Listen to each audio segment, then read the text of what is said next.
Hoy terminamos, hermanos, esta serie de sermones sobre los 10 mandamientos. La empezamos en enero, nos hemos llevado todo el año en meditar mandamiento tras mandamiento. Yo espero que les haya quedado claro, hermanos, que los 10 mandamientos están repartidos en toda la Biblia, que toda la Biblia es una afirmación de cada mandamiento. Dios estableció su ley de tal manera, hermanos, que quedara perfectamente clara en su palabra. Y como decíamos al principio de esto, hermanos, no podemos hacer a un lado la ley de Dios. Es cierto que, como dice el apóstol Pablo, nosotros estamos bajo la gracia y no bajo la ley. Es decir, nuestra salvación no depende, hermanos, de que cumplamos con todas las demandas de la ley, sino de la gracia de nuestro Señor Jesucristo. De eso depende nuestra salvación, o como el mismo apóstol Pablo dice, no es por obras para que nadie se gloríe. Pero la ley de Dios, hermanos, no puede ser hecha a un lado, ni mucho menos podemos decir es que los 10 mandamientos han sido abolidos, son obsoletos, ya no aplican para el día de hoy, porque eso implicaría decir, por ejemplo, si tomamos el 6º mandamiento que dice no matarás, y decimos ya quedó atrás, es cosa del pasado, ¿qué significa? Que entonces ahora sí podemos matar, ahora sí es correcto quitarle la vida a alguien, o donde dice no cometerás adulterio, y si nosotros decimos la ley ha sido abolida, ¿qué significa entonces? Que hoy sí se puede adulterar, que hoy no causa eso ningún problema. No, hermanos, la ley sigue vigente hasta el día de hoy. Que nuestra salvación no dependa de cumplir estos 10 mandamientos, hermanos, no significa que no estén vigentes. La ley de Dios, hermanos, sigue hasta el día de hoy. O como el Señor Jesucristo dice en el Evangelio en varias ocasiones, no he venido para abrogar la ley, al contrario, he venido para cumplir la ley. Leamos, hermanos, por última vez el 10º mandamiento, Éxodo 20:17. Lo leo, hermanos, y después hacemos una oración. No codiciarás la casa de tu prójimo, no codiciarás la mujer de tu prójimo, ni su siervo, ni su criada, ni su buey, ni su asno, ni cosa alguna de tu prójimo. Hagamos una oración. Bendito Padre maravilloso, te damos gracias, Señor, por traer tu palabra a nuestras vidas. Ayúdanos, Señor, a entenderla, a comprenderla, a que por medio de tu Espíritu Santo, Señor, esta palabra quede bien grabada en nuestra mente y en nuestro corazón. Y sobre todo, Señor, que la llevemos a la práctica, que no nos olvidemos de tus mandamientos, que no nos olvidemos, Señor, de tu ley, porque es buena y porque es perfecta. Te lo pedimos, Señor, en el nombre de Jesús. Amén. Bien, hermanos, hoy terminamos de meditar sobre este 10º mandamiento. Como les dije las veces pasadas, este mandamiento sostiene a los otros 9, es el centro, es el corazón de la ley, porque de nada sirve ponerle a un hombre prohibiciones, cosas que no debe hacer, si su corazón todavía no le pertenece a Cristo. A veces cumplirá, a veces no cumplirá, tendrá a veces ánimo de obedecer y otras veces no querrá obedecer, pero si el corazón es convertido, hermanos, entonces el corazón va a ser inclinado a cumplir los mandamientos de Dios. Este 10º mandamiento, les he comentado, es lo que va a hacer proteger el corazón, va a ir al centro de la ley, va a ir al centro, hermanos, de la ley de Dios. No se trata de decir no voy a codiciar esto, no voy a codiciar lo otro, sino de entender, hermanos, que nuestro corazón le debe pertenecer a Dios. Mientras el corazón de una persona no haya sido convertido al Evangelio de Jesucristo, hermanos, entonces lo demás no tiene sentido de que se ha hecho. Les puse varios ejemplos de personas que aparentemente eran parte del reino de Dios, pero su corazón no era parte de ese reino, simplemente era una apariencia, era un comportamiento externo. Quizá de los ejemplos que les puse, el caso más clásico es el de Judas Iscariote. 3 años anduvo con el Señor Jesucristo, escuchó las enseñanzas, hermanos, escuchó el Evangelio, no de un predicador común y corriente, escuchó la palabra de Dios de la misma boca de Dios, hermanos. Por aquellos que a veces culpan al pastor, a los hermanos, a la iglesia, de que el Evangelio no sea bien proclamado. Bueno, Judas Iscariote, hermanos, tenía al pastor de los pastores, tenía al maestro de los maestros, escuchó de la misma boca de Dios, hermanos, la palabra de Dios. Y sin embargo, su corazón estaba lejos de Dios, porque al final vende al Señor Jesucristo por 30 monedas de plata. Se manifestó lo que había en su corazón, se manifestó todo, hermanos, lo que ya estaba en su corazón. Él nunca fue del grupo de los 12 apóstoles, sí pertenecía, sí estaba con ellos, pero jamás su corazón fue convertido al Evangelio. ¿Cuál fue el final de su vida? Pues la perdición eterna. Dijo el Señor Jesucristo, el Hijo del Hombre va según lo establecido por Dios, pero ay del hombre por quien es entregado el Hijo del Hombre, y estaba hablando de Judas Iscariote. Entonces, hermanos, lo que tenemos que asegurar en nuestra vida es que nuestro corazón esté convertido. Bueno, lo que vamos a ver el día de hoy, hermanos, para terminar, es lo que nos está mandando a hacer el 10º mandamiento. Nos prohíbe codiciar, nos está protegiendo el corazón, pero ¿qué es lo que está mandando a hacer más allá de no codiciar lo de nuestro prójimo? Bueno, en primer lugar, lo que nos manda a hacer es a no codiciar de manera ilícita u obtener de manera ilícita, hermanos, lo que no es nuestro. Si usted codicia, si usted anhela algo material y trabaja y se esfuerza por ello, no hay ningún problema. Si usted codicia un coche, tener un mejor trabajo, mejorar su negocio, lo que sea, y lo hace por la vía legal, esforzándose y trabajando, hermanos, eso no es ningún problema. No es la codicia que está prohibiendo el 10º mandamiento. Lo que prohíbe es codiciar, ambicionar o desear las cosas de nuestro prójimo de manera ilegal e incluso dañar a nuestro prójimo para obtenerlas nosotros. Pero la otra cosa que manda este 10º mandamiento, hermanos, es algo muy importante. Vamos al Evangelio de Mateo, capítulo 5. Aquí, hermanos, en esta parte del Evangelio de Mateo, el capítulo 5, 6 y el 7, hermanos, el Señor Jesucristo predica el famoso sermón del monte, que inicia con las bienaventuranzas. Es el más grande sermón que se haya predicado sobre este planeta, hermanos.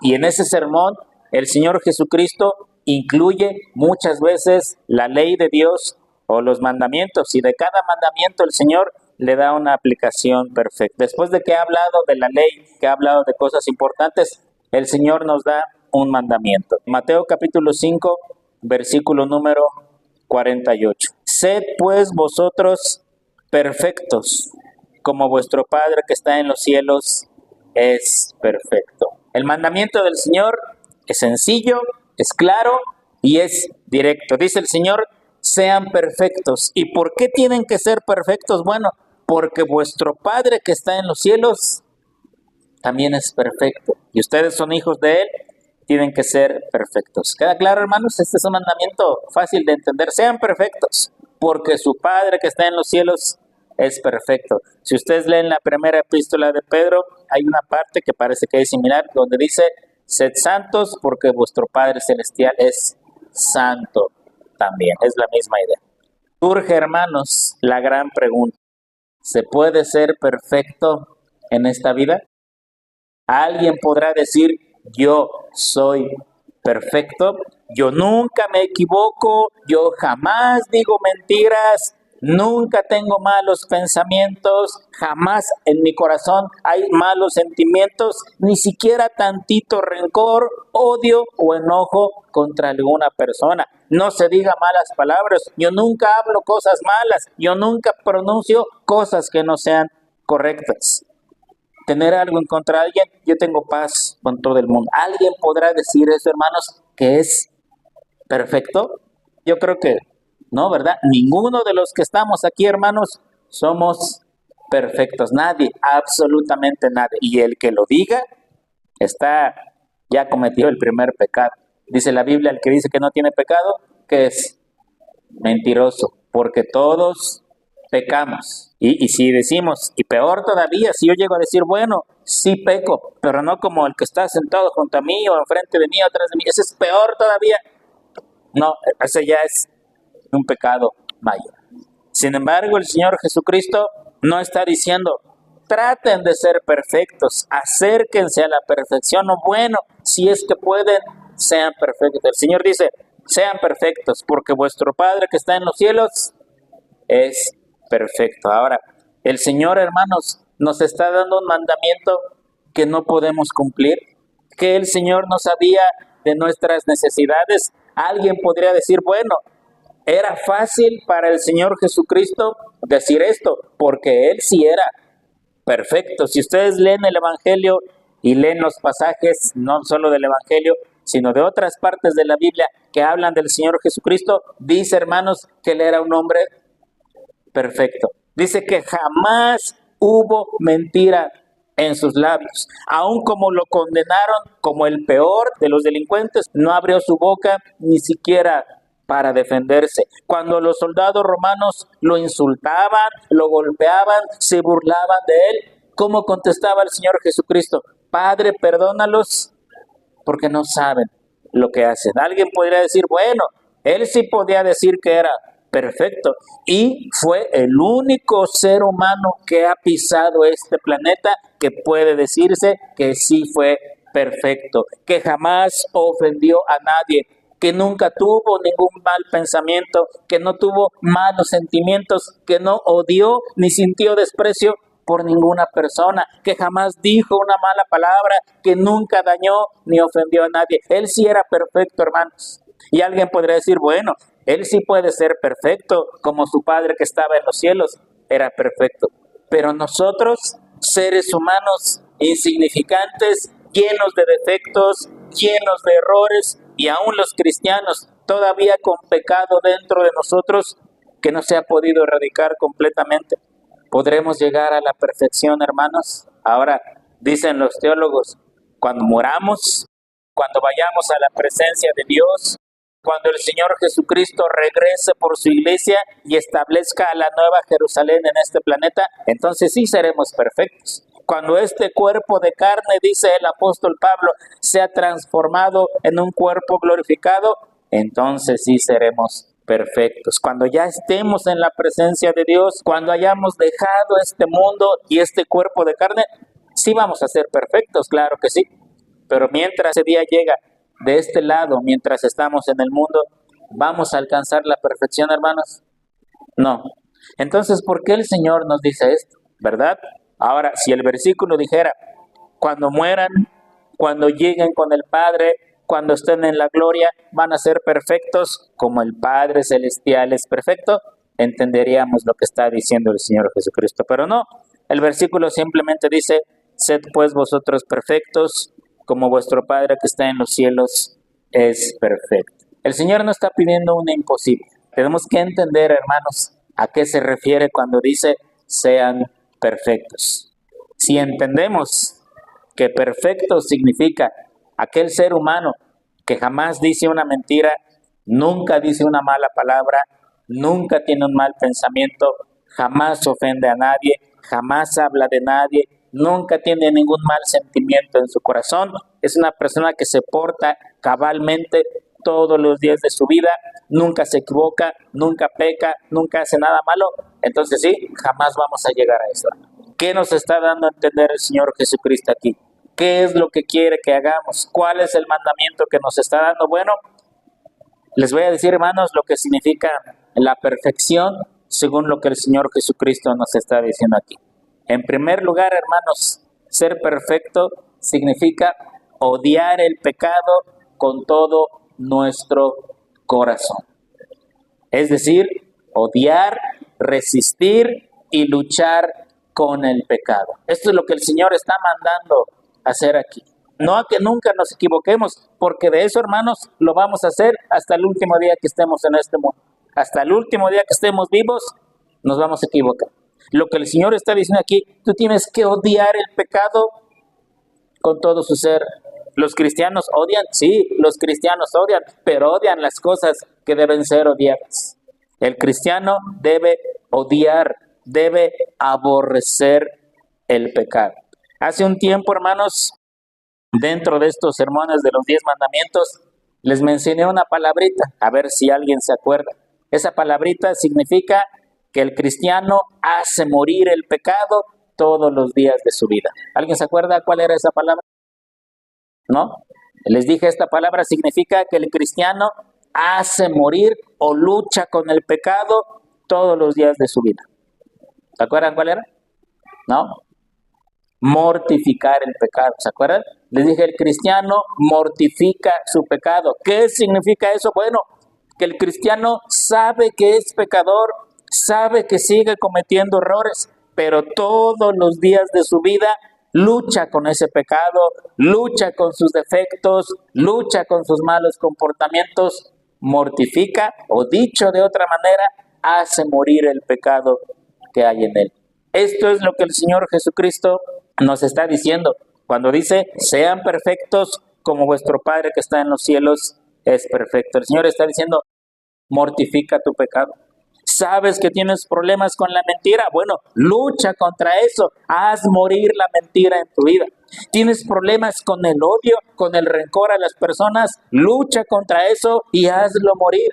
¿Tienes problemas con los malos pensamientos? Lucha contra eso y hazlo morir. Eso significa ser perfectos. El 10º mandamiento, hermanos, nos lleva a ir a lo más profundo de nuestro corazón. Cada uno de nosotros, hermanos, sabemos en qué cosas fallamos, qué cosas nos cuestan trabajo, qué cosas nos cuestan muchísimo trabajo de hacer. Entonces el Señor Jesucristo está diciendo, ¿quieres cumplir con la ley de Dios? ¿Quieres cumplir con los mandamientos de Dios? Bueno, tienes que hacer morir el pecado que hay en ti. Lo que es cierto, hermanos, yo no sé si a usted le ha pasado, creo que sí, porque durante esta serie de sermones, varios de ustedes se me han acercado y me han dicho, los 10 mandamientos es algo imposible de cumplir. Cada mandamiento es difícil, muy, muy difícil de cumplirlo o de llevarlo a la práctica. Cada mandamiento pensamos que era simple, pero cuando vemos todo lo que implica, es dificilísimo. Y la pregunta es, ¿quién puede cumplir los 10 mandamientos? ¿Quién puede cumplir toda la ley de Dios?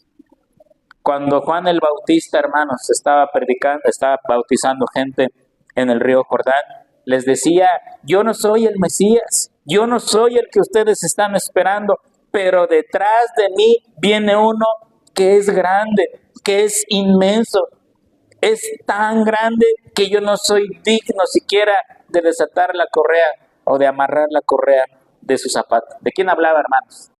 El Señor Jesucristo. Y después un día Juan estaba bautizando y de repente alza la mirada y ve al Señor Jesucristo que venía hacia él. ¿Qué fue lo que dijo Juan el Bautista?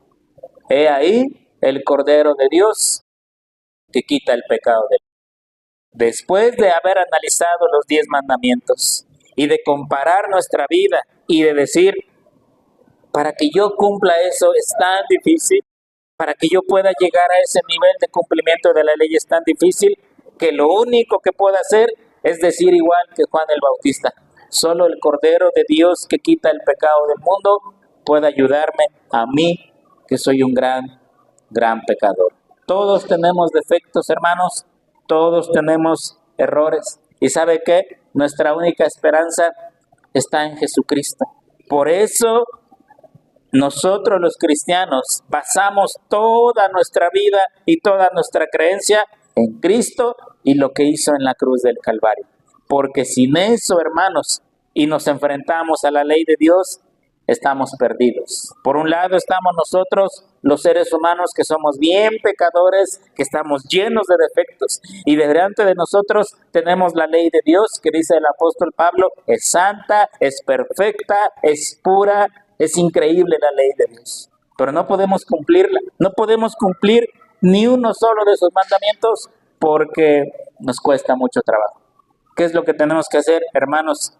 Ir a los pies de Jesucristo. Hermanos, eso es lo único que nosotros podemos hacer. Después de leer los 10 mandamientos decimos, eso es todo lo que podemos hacer en nuestra vida. Si yo, por mi esfuerzo, por mis capacidades, dijera, voy a hacer una lista de los 10 mandamientos y voy a esforzarme por cumplir uno por uno, hermanos, nunca lo vamos a lograr. Somos tan defectuosos, tenemos tanto pecado en nosotros, hermanos, que estamos lejos de cumplir. Pero si vamos a los pies, hermanos, de nuestro Señor Jesucristo, entonces, hermanos, las cosas pueden cambiar. Allí mismo en Mateo, capítulo 5, versículo 17. No penséis que he venido para abrogar la ley o los profetas. No he venido para abrogar, sino para cumplir. ¿Se dan cuenta de lo que dice el Señor Jesucristo? La ley no ha sido abolida, la ley no ha sido clausurada, la ley no ha quedado atrás. El Señor dice, no vine para quitarlos, no vine para decirles, ¿saben qué? La ley no se aplica. El Señor está diciendo, yo no vine para decirles, ¿saben qué? ¿Se acuerdan de esa ley que es difícil de cumplir? Bueno, olvídense de ella, eso es imposible. Dice, no he venido para abrogar, sino para cumplir. Me imagino, hermanos, que ustedes han leído el Antiguo Testamento. En el Antiguo Testamento uno puede leer cosas sorprendentes, increíbles. A mí siempre me causa conflictos ciertos. Bueno, hay muchos pasajes que no entiendo, hermanos. Y por más que los leo, no entiendo por qué todavía no encuentro una solución a eso. Uno de esos, dice el Antiguo Testamento, que David dijo, vamos a traer el arca de Dios de acá para acá, vamos a cambiarla de lugar. Tomaron el arca, la pusieron en un carro, que la jalaran animales que nunca habían sido usados y que llevaran el arca. En el carro donde iba el arca, iba un hombre que se llamaba Usa, y en el camino los animales empezaron a tropezar, obviamente no había pavimento ni caminos planos. Bueno, eso de planos, no había caminos como hoy. Entonces el carro se tambaleaba, el arca del pacto parece que se caía. ¿Qué hizo Usa, hermanos? Extendió su mano para detenerla y evitar que el arca cayera. ¿Qué pasó?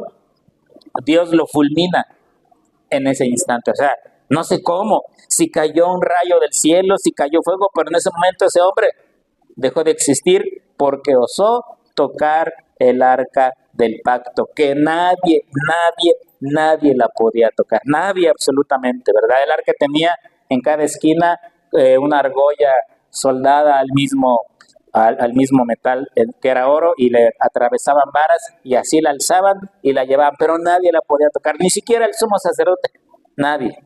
Y yo siempre he pensado, bueno, lo que ese hombre hizo no fue adrede, o sea, no quiso decir, voy a ver qué hay en el arca, o decir, quiero tocar el arca, a ver qué se siente. No, simplemente quiso ayudar en ese momento y que el arca no cayera en el suelo y se dañara, se maltratara, algo así. Sin embargo, Dios lo fulmina en ese instante.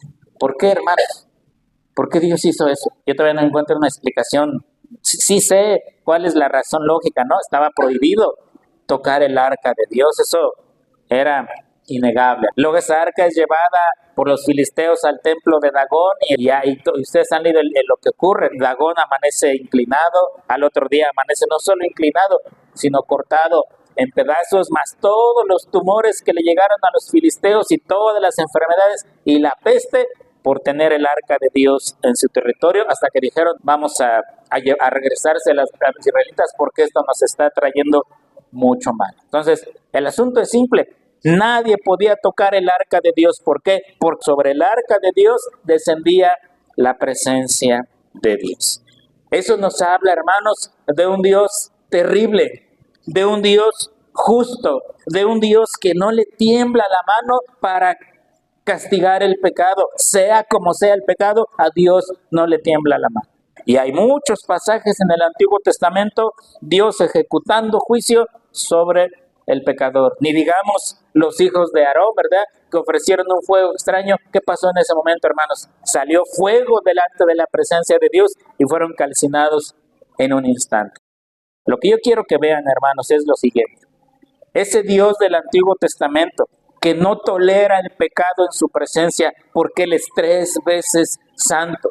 Ese Dios que le quitó la vida a Usa por haber osado tocar el arca del pacto, que consumió a los hijos de Aarón por ofrecer un fuego que Él jamás había mandado. Y así podríamos dar la lista, hermanos. ¿Es el mismo Dios que adoramos nosotros? ¿Sí es el mismo o no? Se los pregunto porque muchos cristianos, aunque usted no lo crea, dicen no es el mismo. El Dios del Nuevo Testamento, ese no es así. Ese es paciente, tolerante, misericordioso. Y hasta podrían encontrar pruebas bíblicas para demostrar que es distinto. Por ejemplo, en el Antiguo Testamento dice, la mujer que sea encontrada en adulterio, tanto la mujer como el hombre, tienen que morir apedreados por todo el pueblo. Y luego leemos un pasaje en el Nuevo Testamento donde le llevan a una mujer adúltera al Señor Jesucristo y le dicen, maestro, esta mujer fue hallada adulterando. La ley dice que tenemos que matarla a pedradas. ¿Tú qué dices que hagamos? ¿Qué contestó el Señor? Que esté libre de pecado, que tire la primera piedra. Y cuando todos se fueron, le dijo a la mujer, ¿dónde están los que te condenaban? No están, tampoco yo te condeno, vete y no peques más. Y cualquiera diría, ya ven, si fuera el mismo Dios del Antiguo Testamento, hubiera respondido, sí, apedréenla, tiene que morir, porque así dice la ley. Pero como es un Dios muy distinto, hermanos, la perdonó y le dijo, vete y no peques más. ¿Cómo ven esa interpretación? ¿Es correcta? Muchos piensan así. Es que es un Dios del Antiguo Testamento y otro, el del Nuevo. Hubiera sido el Dios del Antiguo, no hubiera soportado a esa mujer en su presencia. Es más, él mismo hubiera arrojado la primera piedra. No es otro Dios, es exactamente el mismo Dios. El mismo Dios que le quitó la vida a Usa, que le quitó la vida a los hijos de Aarón por haber hecho algo que no tenían que haber hecho, es el mismo Dios que nosotros adoramos. Lo que quiero que entiendan, hermanos, es Dios no ha bajado su estándar de santidad. Dios no ha dicho, bueno, como no pueden cumplir mi ley, pues vamos a hacernos de la vista gorda, me voy a hacer más tolerante, voy a darles más chance de que pequen porque sé que son débiles y no lo pueden hacer. No, hermanos, la ley del Antiguo Testamento es la misma ley del Nuevo Testamento. El Dios del Antiguo Testamento es el mismo Dios del Nuevo Testamento. Leemos Mateo 5:17 una vez más. No penséis que he venido para abrogar la ley o los profetas. No he venido para abrogar, sino para cumplir. El Señor está diciendo, no piensen que la ley y los profetas han quedado abolidos. No piensen que la ley y todo lo que dice el Antiguo Testamento ya no sirve. No, yo vine a cumplir. ¿Por qué esa mujer de la que les platiqué que adulteró? ¿Por qué el Señor no dijo, mátenla? Porque así dice la ley. ¿Por qué? ¿El Señor pasó por alto la ley? No, ¿verdad? Él dice aquí, yo vine a cumplir, no a abrogar. ¿Por qué no permitió que la mataran a pedradas entonces? ¿Por qué? La ley es la ley. Esta mujer fue hallada adulterando, y eso ustedes lo pueden buscar en el Antiguo Testamento. Tiene que morir a pedradas, y dice la Biblia, irremediablemente. Si hay un caso en la ley, ¿se acuerdan que leímos también que un hombre fue encontrado recogiendo leña en día de reposo y lo llevaron a Moisés y Moisés consultó a Dios y dijo, ¿qué hacemos? Y Dios le dijo, que muera. Violó la ley, violó el día de reposo, tiene que morir. Entonces, ¿cómo respondemos a eso? Gálatas capítulo 3, versículo 24. De manera que la ley ha sido nuestro ayo para llevarnos a Cristo, a fin de que fuésemos justificados por la fe. Esto que les voy a explicar, a ver si logro explicarlo claramente. En muchas de sus epístolas, Pablo habla acerca de la ley. En Gálatas, en Romanos, en varias de sus epístolas. Sobre todo en Romanos. Romanos es una epístola difícil de comprender por todo lo que Pablo maneja. Pero Pablo dice, hermanos, la ley de Dios es perfecta, es santa, o sea, es una ley extraordinaria. Solo Dios pudo hacerla. Una ley tan perfecta, tan santa y tan pura, solo Dios la pudo hacer. Y luego dice Pablo, pero el problema es que nosotros ni somos santos, ni somos perfectos, ni somos puros. Y cuando nos topamos con la ley, nos topamos con pared. Porque la ley pide una cosa y yo soy totalmente incapaz por mis defectos, pecados y errores de cumplir con lo que la ley me pide. La ley me dice no hagas esto y mi carne se revela y lo hago porque lo hago. La ley me dice no hagas tal cosa y yo caigo en lo mismo. Es más, en el capítulo 7 de Romanos, Pablo dice las cosas que no quiero hacer son las primeritas que hago y las que quiero hacer no las hago. Es como aquel que se pone a dieta y el doctor le dice, no coma pan. Es fácil hacer eso. ¿Cómo que no coma pan? Pues muchos dicen, entonces, ¿qué voy a comer? ¿Me va a morir de hambre? Y dice, bueno, está bien, no voy a comer pan. Y luego dice, bueno, un cachito, o sea, pedacito, nada más para quitarme el antojo, nada más para, o sea, sí estoy obedeciendo, pero el doctor dijo, no, cero pan, luego ya no es un cachito. Luego decimos, bueno, es sábado, domingo, pues hoy me como un pan y ya toda la semana no. Y luego ya empiezan desde el viernes, jueves, ya total. Sí me explico, ¿verdad, hermanos? Bueno, dice Pablo, la ley es así. La ley me dice, no hagas, yo lo hago. No esto, yo termino la acción. Pero Pablo lo aclara y dice, no es que la ley sea mala. Al contrario, es perfecta, es pura y es santa. El malo soy yo, el pecador y el que se porta mal soy yo. Y entonces Pablo se pregunta, ¿y entonces para qué Dios dio la ley? Si sabía que no la íbamos a cumplir. Bueno, la ley tuvo muchos propósitos, pero el propósito máximo de la ley es el que acabamos de leer. Leemos una vez más Gálatas 3:24, de manera que la ley ha sido nuestro ayo, ¿para qué? Para llevarnos a Cristo. ¿Sabe que usted, hermano, cuál es el propósito máximo de la ley? Llevarnos a los pies de Jesucristo.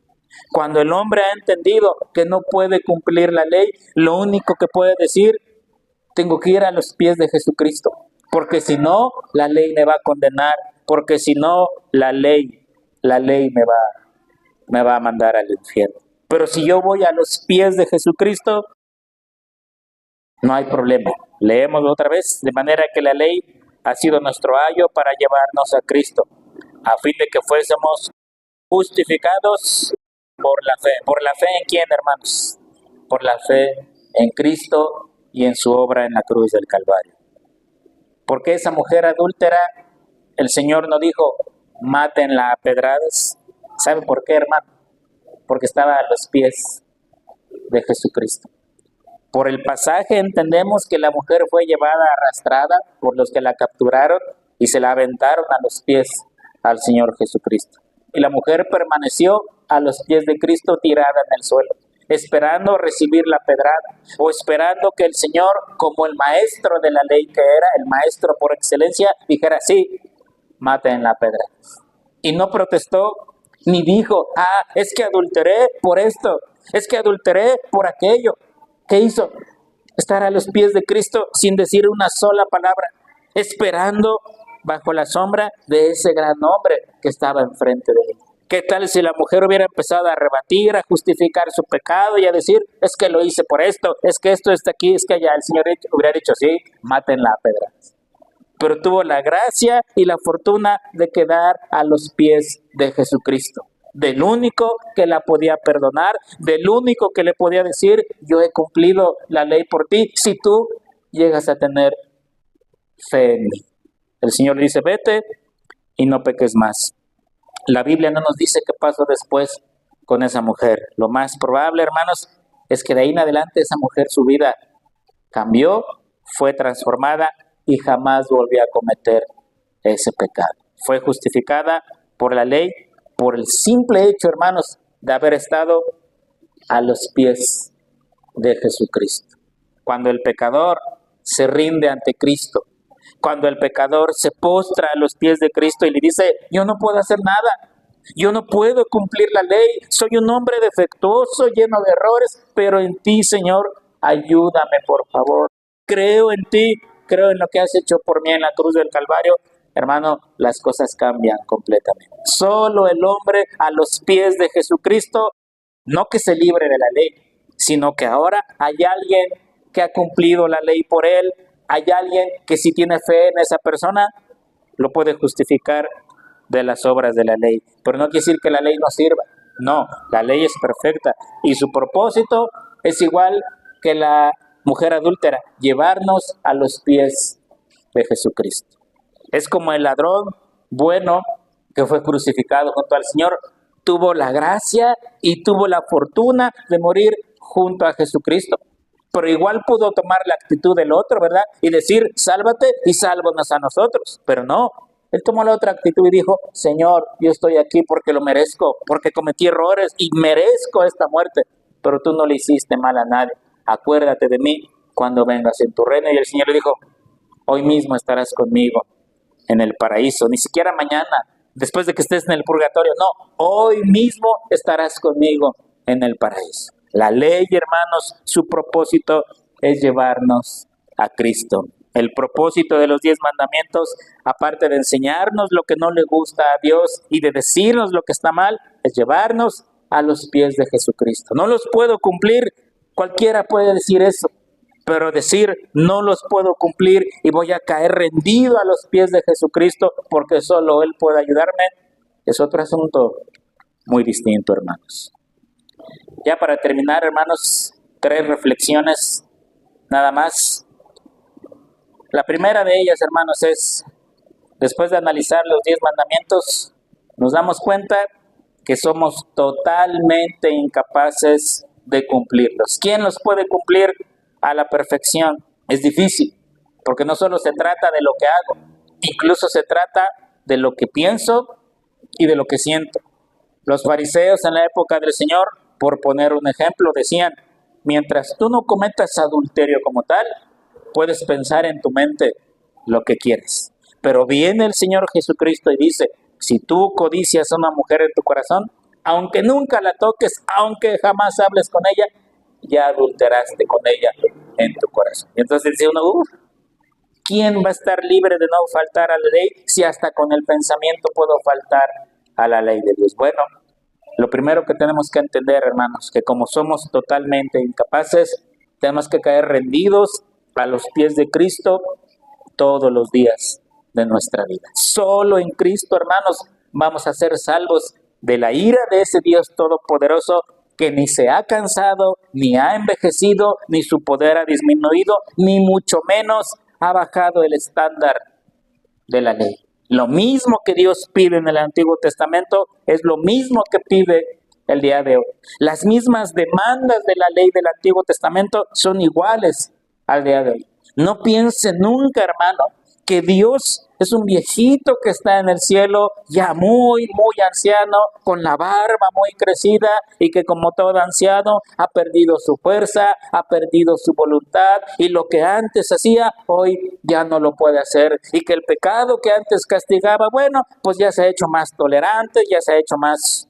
pues ya como que nos da más chance de cometer pecado porque ya entendió que no podemos cambiar. No, hermanos, nunca piense eso. Dios es el mismo, dice la Biblia, ayer, hoy y por los siglos. Y el pecado que condenaba antes es el mismo pecado que condena hoy. Y la fuerza y el poder que tenía antes es el mismo poder y la misma fuerza que tiene el día de hoy.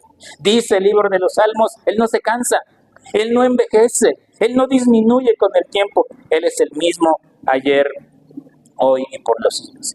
Y las demandas que antes tenía de justicia, Dios, hermanos, no las ha bajado. Nunca, jamás.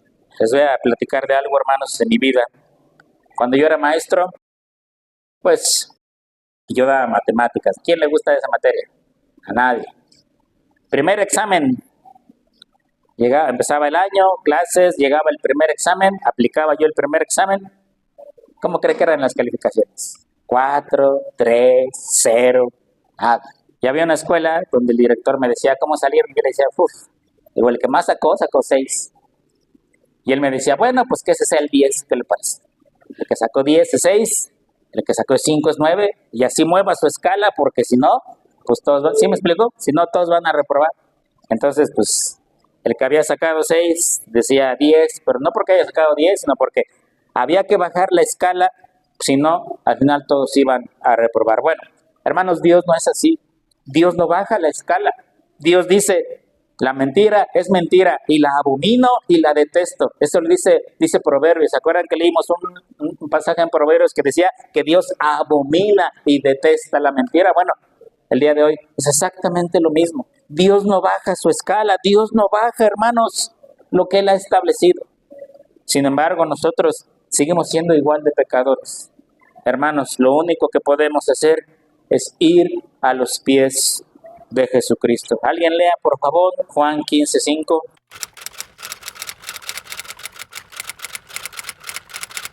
Fíjese cómo dice la última parte.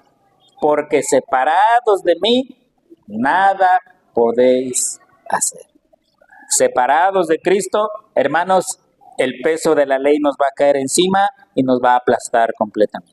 Pero unidos a Cristo, hermanos, Él nos va a proteger de esas demandas de la ley que a nuestra forma de pensar son imposibles de cumplir.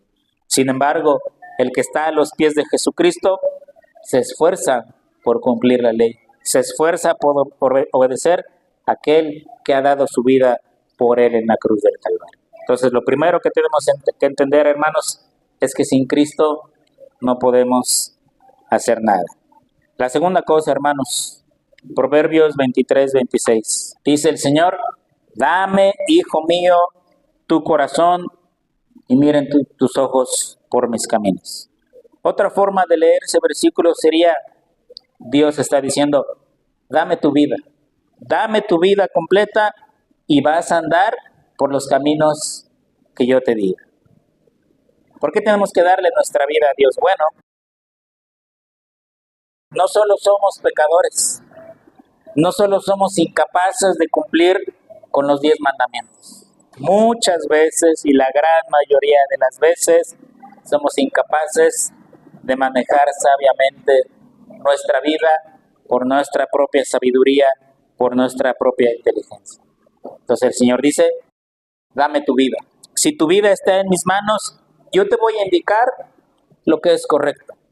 Si tu vida está en mis manos, yo te voy a indicar que andes por el camino que debes andar, para que no te desvíes, para que no te vayas por el mal camino, para que no cometas muchos errores, yo te voy a guiar por el camino correcto. Tú puedes manejar tu vida a tu voluntad, tú puedes manejar tu vida según tu criterio, lo que tú piensas, lo que tú crees que es correcto, pero al final te vas a equivocar y vas a entender que solamente si vienes a mis pies, las cosas van a salir de manera correcta. Por eso el Señor dice, dame, hijo mío, tu corazón y miren tus ojos por mis caminos. Y ya para terminar, hermanos, después de haber meditado sobre estos 10 mandamientos, le hago una pregunta.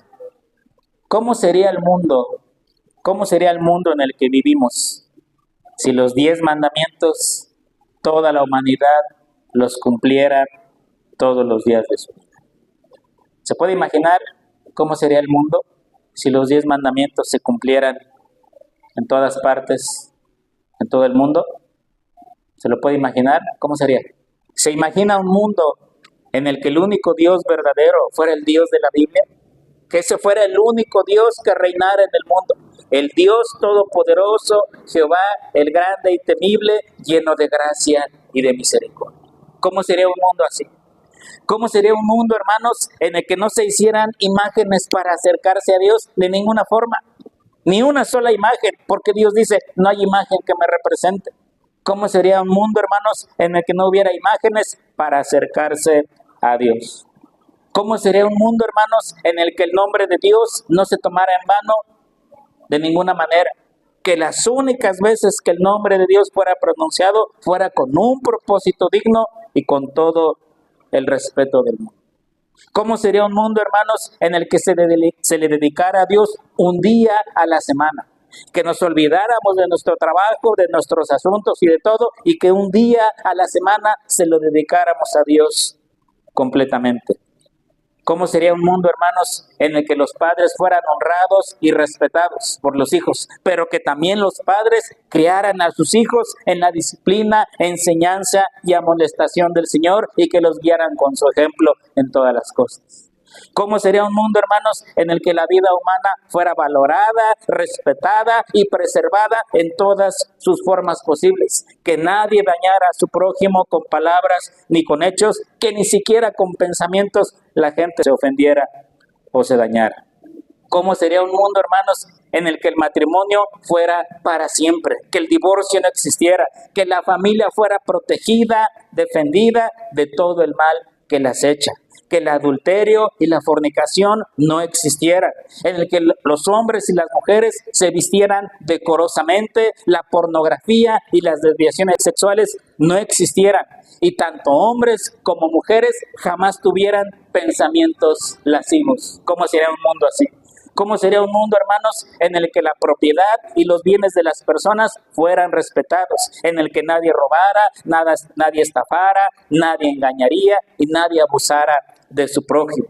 Un mundo, hermanos, en el que las balanzas y las medidas no estuvieran alterados, en el que los comerciantes dieran a un precio justo y honesto y en el que los trabajadores fueran honestos con su trabajo. Un mundo, hermanos, en el que no existiera la usura y nadie extorsionara a nadie. ¿Cómo sería un mundo, hermanos, en el que nadie mintiera, nadie difamara y nadie acusara a su prójimo falsamente? En el que todo el mundo hablara con la verdad y nadie ofendiera a nadie con palabras. Un mundo, hermanos, en el que todos cuidaran su manera de hablar y sus pláticas fueran productivas.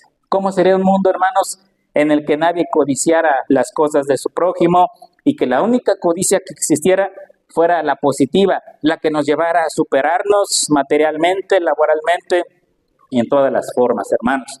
Y sobre todo, hermanos, un mundo en el que todos tuvieran cuidado de las cosas que entran en su corazón, que nadie albergara pecado, malos deseos dentro de sí. Por el contrario, un mundo en el que todos odiaran el pecado y lucharan contra él y depositaran en las manos de Dios su vida y solamente confiaran en Jesucristo como su único Salvador.